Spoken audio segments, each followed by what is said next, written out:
Now, it's no secret that one of my interests, a lifelong interest, but in particular over the past few months, is theology. I've been mentioning it a fair bit in my videos and studying it even more so. And I swear, not a week goes by that I don't either have somebody demanding that I explain why I'm not a Christian, or an atheist asking me if I found religion in my old age. Ain't it funny that there isn't a religion on the planet, aside from Islam, that doesn't say be humble? I mean, there's damn good reason for that advice. Uh, Fact of the matter is that the loudest and most boastful are usually those that are hiding the most.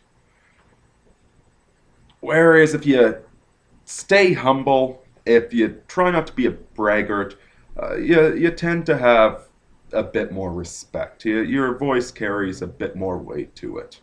Uh, Certainly myself. I've done advertising for other people before, and I've been pretty good at it. But doing advertising for my own bloody book is proving to be quite the challenge. Being boastful about it does not come naturally to me. And yet this religious thing, people identify so strongly with their religion. They all want to argue about how, I'm an atheist and I know everything, or I'm a Baptist, or I'm a Catholic, or whatever. They all demand that you show them respect because they believe something. It's absolutely ridiculous, and it goes against the bloody teachings within the thing. Now, Moldbug would be quick to point out that this is just a puritanical quirk. That this atheists need to prove that they're right because they're the modern interpretation of the gospel, and he's absolutely right in that. But there's a bit more to it, I think. I think in rising to power that the Puritans kind of degraded all religions down to this, this pissing contest of who's the right religion. And so instead of having a humbleness and an openness to other ways of looking at the world, there's a self-righteousness, a materialistic proving that, I belong to the winning team. God loves me more than he loves you. It's quite absurd. Oh, and just for the record, I would not call myself a Christian after the Fourth Lateran Council. And atheist? Well, the Creator did such a great job hiding his own work that it'd be downright rude to believe in him, so of course I'm an atheist. All that said, let's get to the actual topic of this video, natural law. Now, natural law is a sort of word you'll hear thrown around. I guess you could call them the low church. You'll hear these ridiculous Republican protesters screaming about their religion, screaming about natural law, and of course they know what natural law is. They have it completely figured out, and it's whatever supports their contemporary political cause. Natural law is a bit more than that. And see, what all this boils down to, the reason that I find theology so interesting, and in about 6 months I'll probably turn around and get really heavy into mathematics and quantum theory again or something like that, but see, there's two different levels of abstraction you can take the universe at. There's the material abstraction, and this is most of science. It's whether it's high-level science like climatology or extremely low-level like quantum mechanics, where we're dealing purely with mathematical probabilities and formula. It's this measurable engineering problem. And your typical atheist response is going to be that ethics is an engineering problem. Now, certainly over at Less Wrong, they've done a lot of work to try and reduce morality and society down to a mathematical formulation, an engineering problem. And they've done a lot of very good work in that direction. If you're not reading Less Wrong, start reading Less Wrong. Go click on there's a wiki on the side, look up the sequences, and you'll disappear into there for like a good 3 weeks. Absolutely amazing the stuff they've done. And there are certain low-level engineering aspects. You know, we can do a sociological study of what's the effect of prior partner count on marriages. What's the effect of diversity on a neighborhood? We can do those sorts of studies, and we can learn valuable information. Certainly, studying science does not directly affect morality, but it's very good to be living in a world with industrial agriculture and indoor plumbing and traffic that's controlled by mathematical formulas. Thank God. So it doesn't directly affect morality, but it is all very good stuff to be studying. Now, the people that are trying to reduce everything to an engineering issue, what they're missing is the upper level abstract. That there are certain patterns that repeat themselves again and again at the high level. And this pattern that we notice, this is what's meant by natural law. The law that is naturally ordained by the universe, that you can't fight against.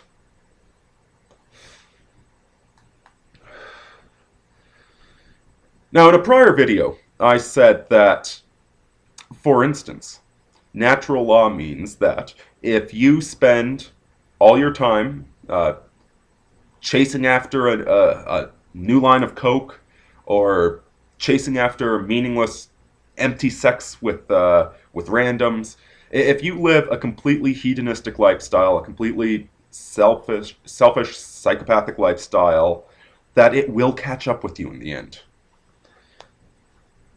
If you're poor, it's going to catch up with you pretty quickly, but even the rich, it catches up to them. It leaves them in wreckage and misery. And I know that I already hear the immediate atheist response to suggest that there's some sort of karmic force in the universe. What about all those people that suffer needlessly? You know, what about all those rich SOBs that die happily? And can you show me one of the latter? Oh, there's certainly a lot of needless suffering in this universe. And when you describe it as a karmic force, as an active agent, then it's certainly implied that an active agent wouldn't create this sort of suffering, now would it? Except that's not what natural law is. It's not a cosmic agent. Or at least it certainly doesn't behave like one. I suppose it could be.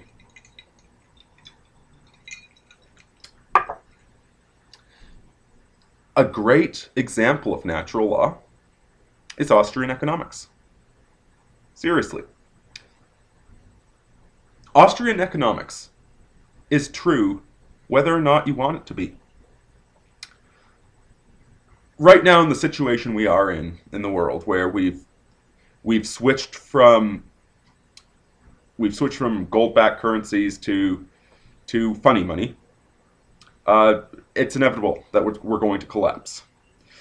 In fact, I just saw a link. I'll put it down below, about how there was basically zero inflation in the United States until the Federal Reserve, and in particular going off the gold standard to help accelerate it way more. But you see this very flat line and then just this rocketing, uh, like the cost of average goods. It's very stark, like please argue with me, Keynesians. Argue that graph, please. As Aaron Clary put it, it's hard to predict when the collapse is going to come, because the Keynesian funny money, they always, they always come up with another little quirk, another different type of bailout, another different way of seemingly to manipulate things so they get away with it. They keep seeming to get away with it until in the end, the wall hits them that much harder.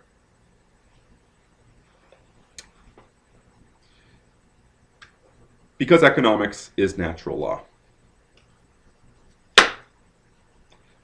Fact of the matter is that if you don't produce anything, you can't be wealthy. And that shall be the whole of the law.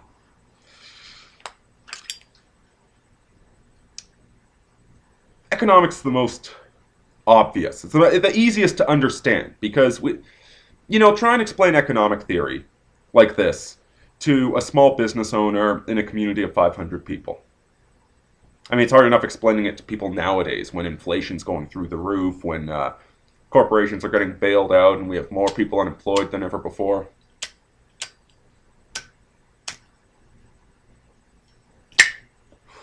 Well, that wasn't very friendly.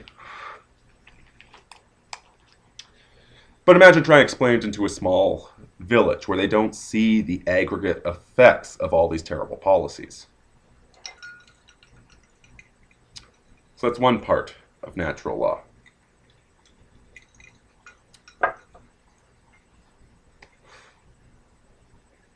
Another part is warfare. Sun Tzu, The Art of War, has been in print since the guy first wrote it.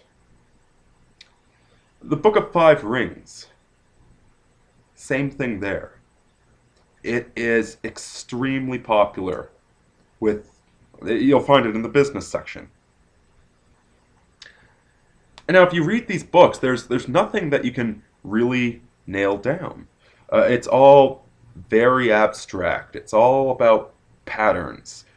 Bury your chariot wheels to urge your men into battle. Except for all those times when a tactical retreat is how you win the battle.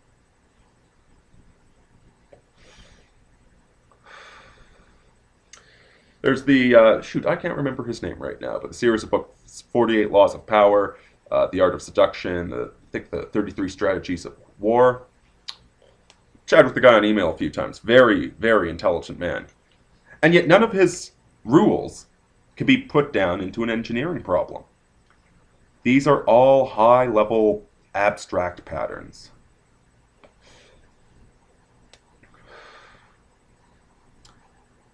And to go back to Austrian economics, yes, good businesses fail sometimes because there's a flood, or because there's a solar eclipse, or because of some external factor. Natural law is not a karmic force that seeks out justice. It's a force that inevitably punishes anybody that's going against it, eventually. It can take a while to catch up with you, but it always catches up to you.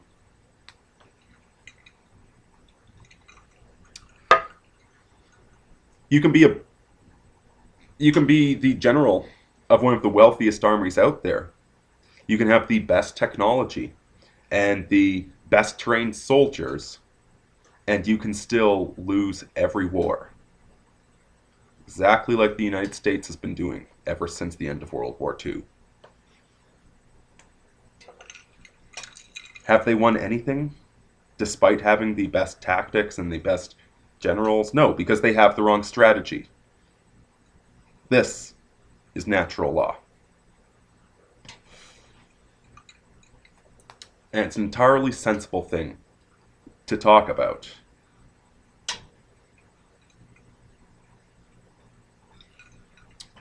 If you're trying to pick up women by being a nice guy who deserves it on the inside, without ever acquiring any life skills that are interesting, accomplishing anything, without learning what women are actually attracted to and becoming that, then you're never going to attract women. It doesn't matter how much you think you deserve it.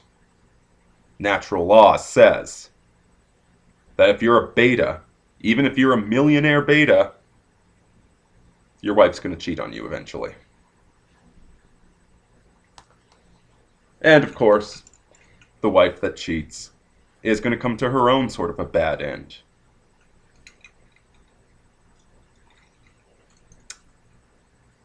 Natural law is there. I certainly don't understand all of it. Otherwise, my armies would have taken over the world already. And anybody that likes to scream and yell about how they hate this group or that group because they don't follow it and condemning everybody, acting with none of the humbleness that you ought to act with, they certainly don't understand it either. But it's not a ridiculous concept. It's not. It's one of these things that's been appropriated by the low church, that the high church, which is atheist cult, which is modern liberalism, has rejected it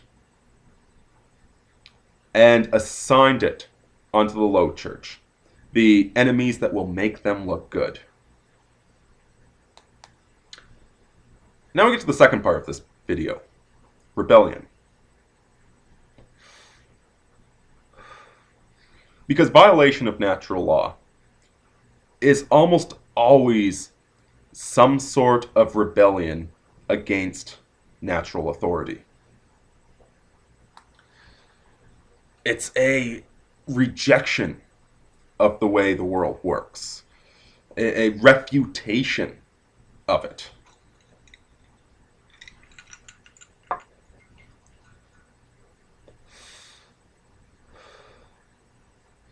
On the low levels, it's simply a refutation, a repudiation of legitimate authority.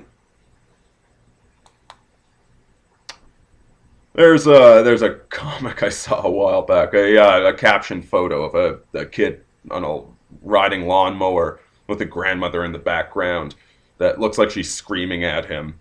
The kid kind of just happens to have a surly expression on his face at the time, and the caption goes, "Get back here, young man." And he says, "Fuck you, you're not my real dad. Gonna go listen to some Linkin Park."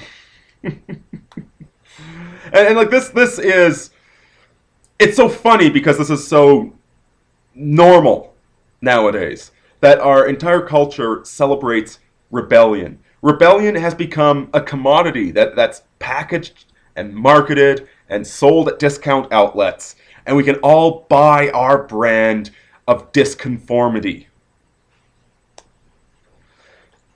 And it's gotten so bad that even like the hipsters now dress like somebody from the 1950s who was dressing to conform, to look like, yeah, you wore a suit, a fedora, you look like a real man. No, they're wearing the suit and the fedora to protest against something.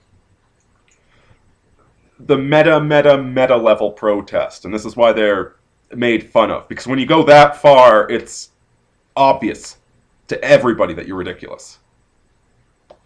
But what's not so obvious is the ridiculousness in our own constant rebellion. Our culture all goes to the 1960s. This cultural revolution, this generational rebellion that they had. Or they had better, newer ideas. You know, it's not fair that people that work hard get to make a lot of money and those that don't work hard don't make a lot of money. These rebellions against economics. These rebellions against gender. You know, it's not fair that a 45-year-old man can be sexy, but a 45-year-old woman can't. So we're going to try and change reality so that 45-year-old women can be sexy.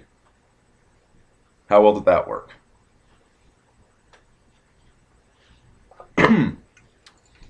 And again, this trend of Puritanism, where Puritanism seems like a religion designed so that the top males can sleep with all the women, and completely punishing it punishes male sexuality because that punishment only affects the lower half of the bell curve, not the upper half. The upper half doesn't get accused of date rape, not most of the time. It's the lower half that gets that accusation.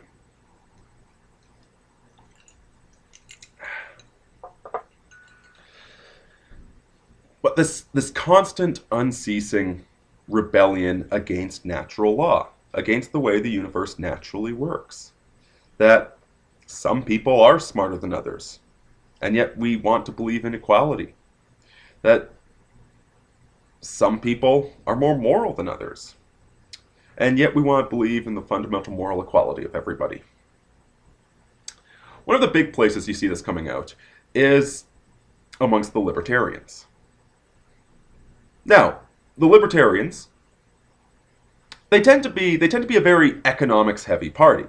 They look at most situations in a sort of an economical frame of mind. And so they'll take something, and I think, was it Libertarian Girl? She ran into this recently, where take something like prostitution. You know, you can say that prostitution is probably bad, which it probably usually is. There might be some exceptional circumstances, but it's probably usually a bad idea for all parties involved. And the libertarians will say, well, it's going to happen anyway. Criminalizing it doesn't help anybody. We might as well leave it be. You know, on this sense, in the economic governing sense, they're trying to adhere to the natural law there. That, like, yes, it's going to happen anyway. Banning it, enforcing your view of moral behavior is probably a bad idea. But then if you go and say, well, yes, I agree it should be legal, but I also think it's immoral, they flip out. They get angry at you. Because, of course, we see all of these, you know, these low church Republicans that want to try and control you, control society. They flip out and accuse you of being one of those, even though you just said you want it legal. And in fact, go watch Penn and Teller. They're the perfect example of this. There's a certain obsession with immoral behavior. Behavior that violates natural law. So you've got Penn and Teller, who are themselves married, who are themselves examples of fairly traditional patriarchs, who go out of their way to put all sorts of tits on their show, who go out of their way to advocate all sorts of new, different forms of marriage. You know, poly, swinging, whatever.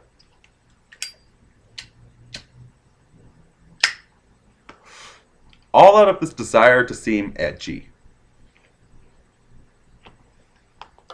Because that's what it boils down to, is that rebellion is edgy. Rebellion is cool nowadays. So we're not going to be like those lame kids that go and buy their goth clothes at Hot Topic. We're going to be libertarians that support this liberal party idea to rebel against those fuddy-duddy conservatives.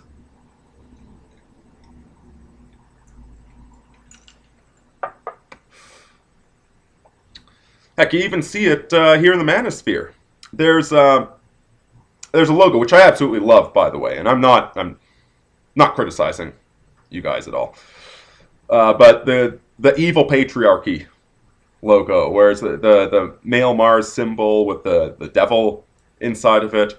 I mean, here's the thing: we're advocating the love and protection of women and children, and adherence to, you know, Republican set of values, and martial valor, and masculinity, and femininity, and healthy families, and education, and we're advocating all this, and we have to call ourselves evil. You know, that we all joke about being these evil right-wing bastards. Again, because that constant need to rebel against something in our society.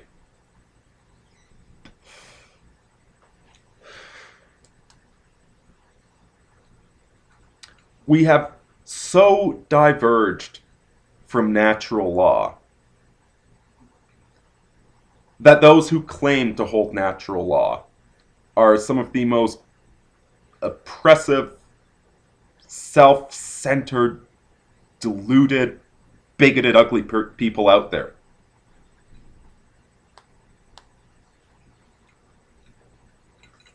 Ain't that the perfect dialectic?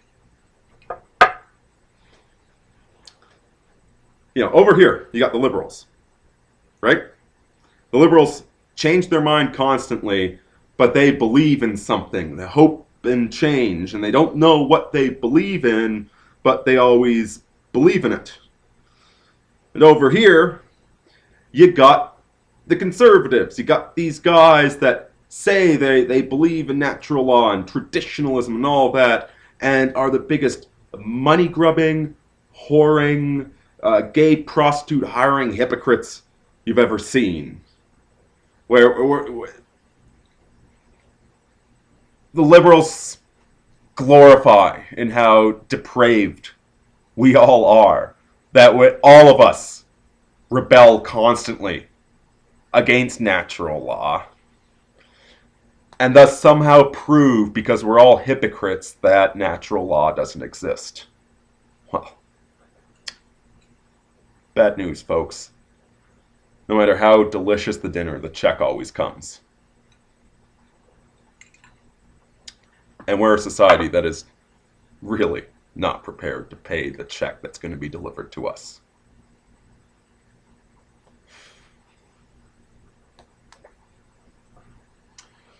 One of the most intelligent things I ever heard about religion is, ironically, from those Jay and Silent Bob movies. That one where the archangels want to destroy the universe by using a contradiction in Catholic law, which is strangely appropriate, come to think of it, given this video. Stop believing and have a good idea. Have some goddamn humbleness in your heart. And God did such a great job covering himself up. Try not to spend too much time believing in him. It's probably not good for your health or your immortal soul. Irini out.